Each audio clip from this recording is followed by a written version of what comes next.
First of all, sir, thank you so much for joining us on this campaign. The culmination of the campaign, of course, is the conclave today. The reason why a discussion with Steel Minister is of great significance on the issue of NPA is just to put some statistics to our viewers. 12 cases identified by the RBI last year, dirty dozen as they are called, for immediate resolution. 5 of them actually come from the steel sector, which is why a resolution as far as steel sector is of utmost importance for banking, and which is why, of course, the minister's perspective is that crucial. Sir, the fact that 5 out of these 12 cases come from the steel sector highlights the importance of how crucial the IBC working is for the sector to revive. You know, steel sector, if we talk of NPA, as you have put it rightly, that out of a dozen companies, 5 are from steel sector, and the amount involved is 1,44,000 plus. Yes. 1,48,290 crores. Yes. Exactly. So that way, it's a capital-intensive sector, and small loans are of no consideration as far as steel sector is concerned. To put up a plant of 1 million ton capacity, integrated plant needs about 6,000 crore. And if you are to have a plant of 3 lakh, then you require nearly 20,000 crore. So in 2004 onwards, up to 8 or 9, 5, 6 years, lot of industry, steel concerning industry, we increased our capacity, but the loan, which was from not one bank, from so many banks, ultimately, when the other phase started, then they were under stress. So this is a fact, but I would say that the efforts made during last 3 years, to 2014, 15, 16, those could not give any substantial result. But in 2017, insolvency measures, they reflect some positive results, and the deadline which was fixed, otherwise a loan which is to be declared bad loan or NPA may take years together. Now, solving all these problems under insolvency measures, 270 days is the limit. Is the time frame, yeah. Yes.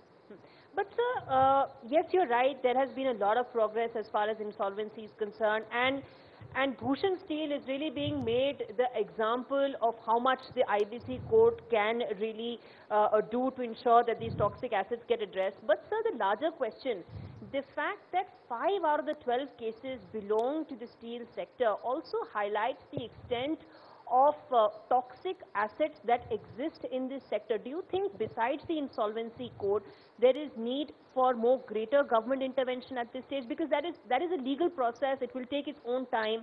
Do you think other measures are also being looked at by the government right now?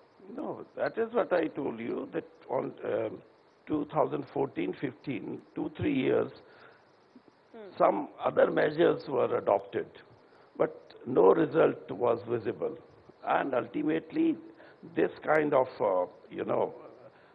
we had to make some amendments in the present act of insolvency. And there, when you talk of Bhushan, that is the first example where banks are totally satisfied as far as haircut is concerned.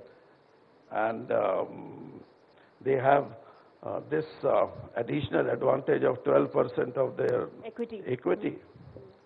So, but still, some of the, bottlenecks still exist in the system under even this insolvency measure.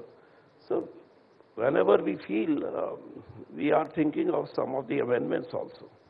So how long do you think this initial phase of implementation of a very big legislation, of a very significant legislation with like IBC could take? Because in the US I was seeing that there were about 100 amendments that were made to the insolvency code in less than 3 years' time, and here you have a mechanism that has just started implementation. Of course, there are some road blocks that a lot of experts feel. In your assessment, how soon can we see things stabilizing? It depends. If you see the other case, which relates to SR, there the problems are altogether different. So, on the face of it, you would see that if something is not removed, then you cannot proceed further. So, in that situation, it takes time. And, first of all, how this situation was created when we are to sort out these, under such enactments, these problems of NPA. I've gone through your 100 days campaign. Yes. There you were talking of only directors, you were talking of stakeholders, you were talking of the bank person, and also the directors of the companies, those who were under stress. But ultimately, what is the basis when you give loans to such institutions to that extent, where I don't think, I am not an economist, but I can say that this kind of, I give you one example. When I talked to one of the secondary steel producer, they said, sir, for integrated steel plant, bank would spare 6,000 for 1 million, which I explained. And when I am to install the same quantity, my requirement is less than 2,000. So you can see the comparison. So what was the calculation which went wrong? That is to be seen. It's not only that 100 days campaign you were causing the reasons which you can say that why the loans are not being repaid in a regular way. But first of all, we are to see whether the RBI is in strict control or they are having strict control over the banks when they are to advance such loans. So, sir, how does one ensure that RBI should become stricter in terms of monitoring? I ask you this because for two reasons. One, of course, the kind of exposure that banks have to steel, and secondly, because they're such a capital-intensive sector that they need more funds from the banking system.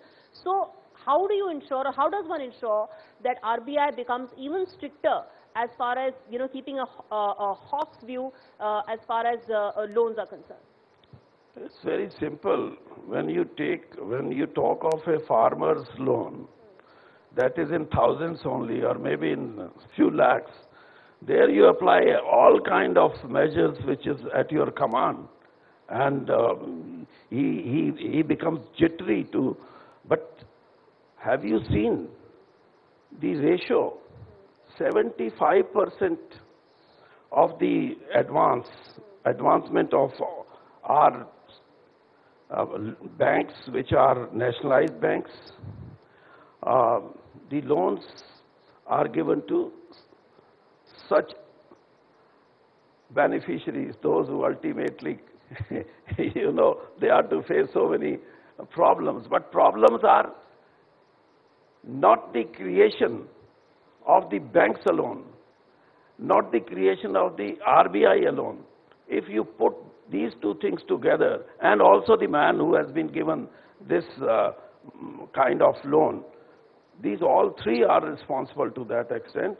And ultimately, we as the ministry, though I am not the finance minister, so my concern is not that, but my concern is because of my ministry. And that way, I have seen that some of the measures, in old days, There were so many other, uh, you go to any manager with this request that I am not in a position to make the payment at once, then you would be given that much of restructuring and all that. What is this? So you're saying the discretionary power that PSU bank officials have or have had till now is part of a larger issue of crony capitalism that needs to be addressed on a larger, more immediate basis? It's not only discretionary power. Discretionary power rests with some others. And I will not mention who is the other. But there are people who takes responsibility, turnkey basis sanctioning of loans. Who are those? You know? So actually they are responsible for this. You prompt an entrepreneur that you leave it to me, I will make arrangements for you this much of the loan. And how in undervising, overvising, these kind of practices, if we continue with this kind of practices, then ultimately banks are to suffer. So where discretion is there, discretion should not be the only fault with the banker. The fault lies the practice. The nexus that exists. Nexus, you know where the nexus is, but still, I would say that it requires not only after something gets bad loan or NPA or something like that, advancement of the loan, that stage is more important. How would you assess that one fellow who says that I would be completing 1 million capacity of my plant within 2,000 crore rupees, and the other man, he says 6,000. How? Who is to justify? Justified by chartered accounts, justified by some others. So this kind of justification, But the fact of the matter, sir, yes, you know, those DPRs that are made and those DPRs that are sanctioned, the fact is they are sanctioned. They have been approved. And, you know, we have reached the stage of 11 lakh crore of toxic assets because we've had a very long phase of those questionable DPRs being approved time and again. That is what, when I was minister in my state for PWD, I could find out that any DPR made, there is a clause that 14% is for PWD work. That means they have taken up the work, and so 14% is for them. And that is supposed to be the, it's not that it's a practice in another way, but this kind of, overvising is major factor. And one more thing I would share with the way we are dealing with our banks as far as rate of interest is concerned. That also gives credence to someone to become a defaulter. This kind of, banking system where you are to charge 12%, 13%. Ultimately, if you are to compete with the world market, in the world market, you will have to,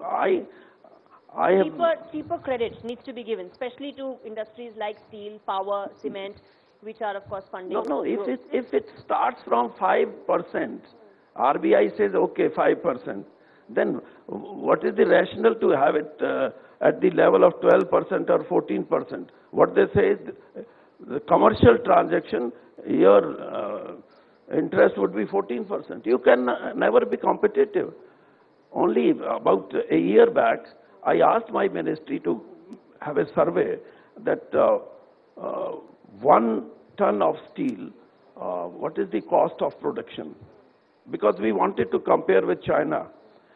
And, we were blamed on this, that these PSUs, they are to give 20% for wages for the 1 ton of steel production. And private entrepreneur, there the 6 to 8% is the maximum. But I was, pleased to that extent that we, as far as per ton production was concerned, we were less than China's cost of production. So that doesn't mean that we are, but when it comes to, as I have explained about the rate of interest and all that, these things add up. So, sir, I have two questions. That's a huge point that you just made, that fundamentally Indian steel is not less competitive than Chinese steel. Yeah. So then what happens? Why is it on a global basis we are not being able to compete with China and its steel sector? That's question number one, sir. And question number two, learnings for the steel sector from the NPA menace that is being tackled by the government through IBC. In your assessment, sir, these two questions. It's not that we are not competing with China or we are far behind. As far as production is concerned, it is a known fact that China produces more than 60% of the total world steel. But as far as competitiveness is concerned, the quality is concerned, we are not far behind. And in recent, in last 2 years, we became net export country for the first time in our in these years. We reduced our import from 90% to 40%, and we increased our export almost 102%. So that way, if we are not competitive, then we can't be net export country. But still, as a minister, what I think is this 1 point something of our share in the total export, yes, I am not satisfied.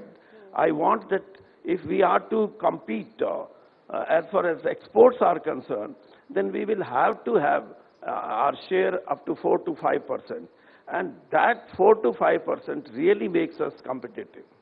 And sir, what about the kind of NPAs you're talking about for this sector? I'll just point out the top 5. SR 285,000 crores. Bhushan Power, which is separate, which is upwards of 38,000 crores. Bhushan Steel, yes, a matter that is close to resolution, a little under 45,000 crores. Monnet Ispat, upwards of 12,000 crores. Electro Steel, again likely to be resolved, upwards of 10,000 crore.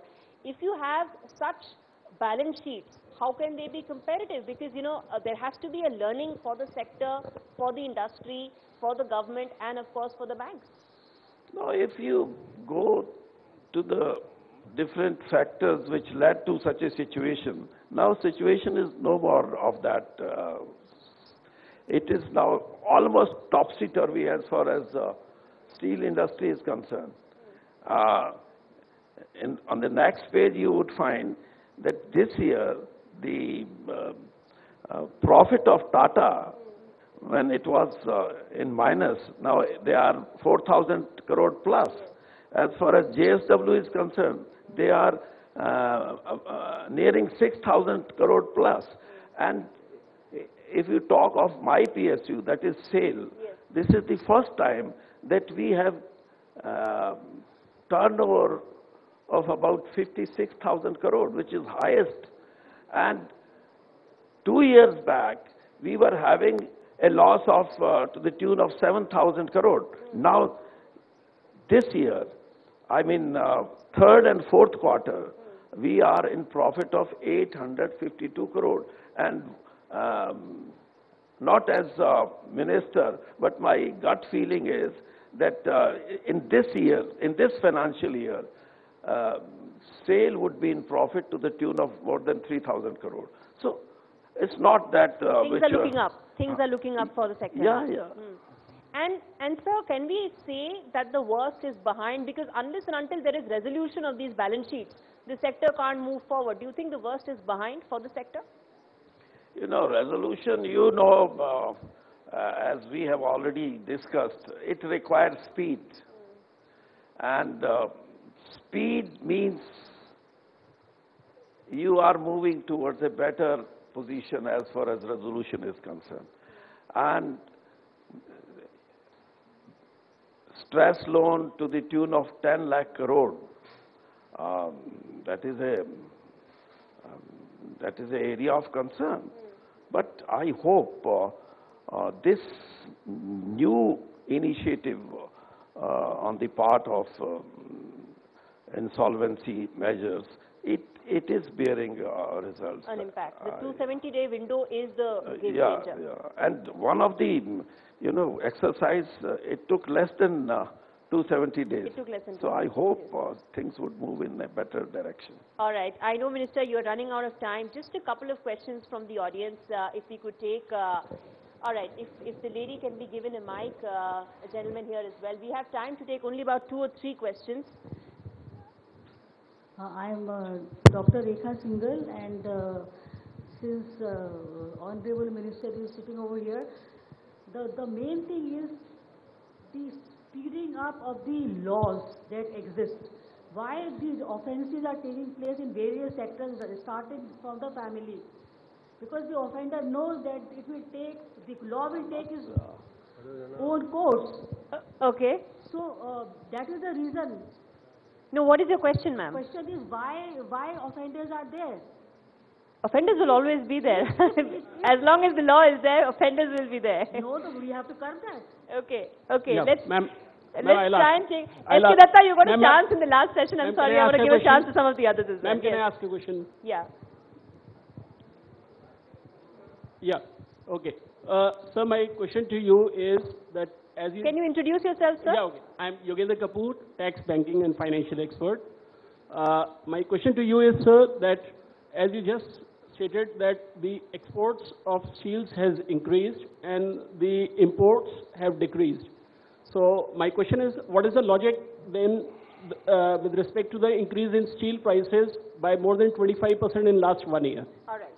Where, can you raise your hand? He's right there at the back, sir. Okay. At the back, he's there. You talk of 25% American tariff duty. No, it's respect to the local steel prices, sir, per quintal. I could not make out. So what he's saying is that if you've got your question Ma'am, right, that imports have reduced, Okay. exports have gone up, Yeah. and the balance sheets are looking better. But Yeah. why is it that domestic steel prices are increasing? Is that what your question Yeah, is? that's right, that's right. Steel price increase means balance sheet is better. It's very simple. All right. Anybody else in the audience? Yes, sir. Go ahead.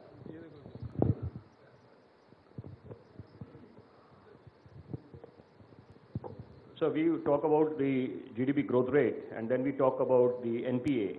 So do you think that, next year the Prime Minister is going to be going to the electorate and then the election year. So do you think that it would do a world of good to him and his party if the GDP goes to double digits, which has been mentioned in the manifestos, and the other way, the NPA goes down to where the GDP growth is currently standing, 9.6. Do you think that it would do a world of good? Focus on these issues? I've been holding the charge of rural development, Panchayati Raj, drinking water and sanitation for about 2 years. Then I was shifted to Steel Ministry. What your question is, that is my question also. When we talk of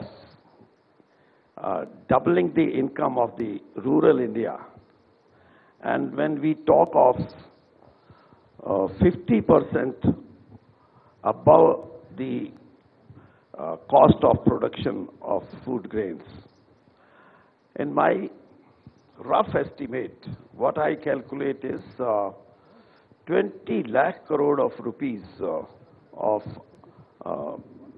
which is not the part of that section of the society which we talk of. If that would circulate then naturally this is what I think, that the GDP which you talk of, it will never come down less than the double digit. That is my view. Because here, if you see 1% of population in this world, and our country is not far behind, they are in control of 57% of the wealth.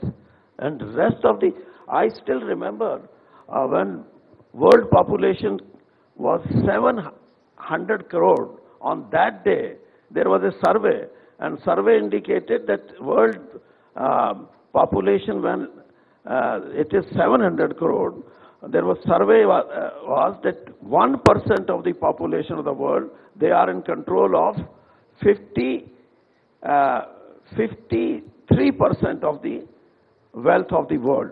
So India is in the same situation. And if the economy is to be strengthened, and as you have put it rightly, it is not only the steel or the industry as such. You will have to have your agriculture, because our areas are different. We cannot afford an economy which is based on services and industry only. Our economy, if it is to be based, it should be based primarily on agriculture, and that is why the 50% of the increase of 50% above the price of the food grains, that would give strength to the rural India. And we were making efforts to see that this kind of practice. This year budget, if you go through the budget, 5,97,000 crore is spared for infrastructure. Last year budget, we spared 4 lakh crore for rural economy, to strengthen the rural economy, because we were also afraid of this, that if the world as such is not having that much of export, which we wanted to have from our side, then what we thought, that let the 4 lakh crore should be thrown to the rural sector, and at least they would be, if you talk of ready-made garments, if there is no buyer, at least a boy from village, if he is in a position to have 1 jean, why not to have 2 jeans? That situation we wanted to create in our rural economy, and ultimately, I don't say that it paid us fully, but there was substantial change in the rural economy of our country. All right, we need to end it there. Unfortunately, I do see a lot of raised hands, completely running out of time. Thank you so much, sir, for taking out the time for this special session. As we said, steel really is one of the most important sectors that needs to be addressed if India wants to really curb the NPA menace, which is why, of course, the Honorable Minister's view is that much important. Thank you.